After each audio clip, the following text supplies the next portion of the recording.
ojúbọ Ọ̀ṣun Òṣogbo jẹ́bi mímọ́ tí a yà kalẹ̀ fún yèyé mi ọlọ́wọ́ aró ẹlẹ́sẹ̀ òsùn abiyamọ máyànkú. Olúmọ tó gbalẹ̀ rèbìtì kalẹ̀ lẹ́gbàá Aláké jẹ́bi kan táwọn ará Ẹ̀gbá farapamọ́ sí nígbà ogun abẹ́lé.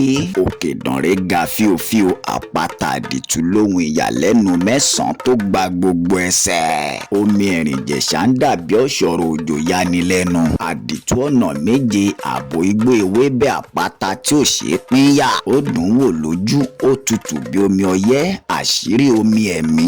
Àdìtú Olódùmarè, omi Ìkọgòsì lẹ́kìtì kété tutù bí omi àmúlọ́wọ́rọ́ bí ẹ̀kọ́ dájí. Omi tútù lọ́wọ́rọ́ rìn lẹ́gbẹ̀gbẹ́ ènìyàn méjì a lè rìn pọ̀ bí kò ṣe pé wọ́n rẹ́ wọ́n parapọ̀, kò gbóná kò tutù.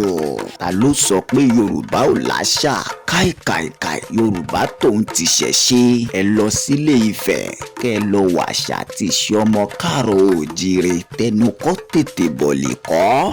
Yorùbá dùn lédè. Cocoa House ní Dùgbẹ̀ nìbàdàn Mèsì Ọ̀gọ̀ látọwọ́ Samuel Látòkè Akíntọ́lá ló ga jù nílẹ̀ Nàìjíríà. Pàtàkì rẹ̀ iṣẹ́ àgbẹ̀, iṣẹ́ ilẹ̀ wa. Ó ṣáàgì lọ́gbẹ́, ó tó gbúrọ̀ lọ́fà. Àgbẹ̀ ló láyé jọ̀ọ́. Ọ̀pá Ọ̀rànmíyàn ní Arúbìdì nílé Ifẹ̀ ga tó ẹsẹ̀ bàtà mẹ́rìndínlógún. Ó dúró fún àṣà àti ìṣẹ̀lẹ̀ Yorùbá nílé Ifẹ̀. Ọ̀ràn gbogbo wa ó yàn pèrègèdè.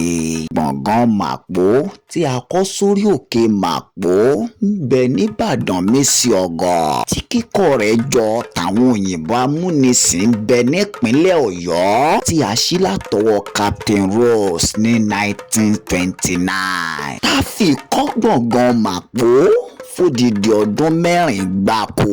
Àgbádárìgì níbi táwọn òyìnbó fi ṣẹlẹ̀ nílùú Èkó.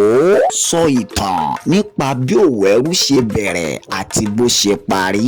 Ẹ má gbàgbé láti máa tẹ̀lé wa. Ìmọ̀ pọ̀ tá a sì fẹ́ kọ́ra wa.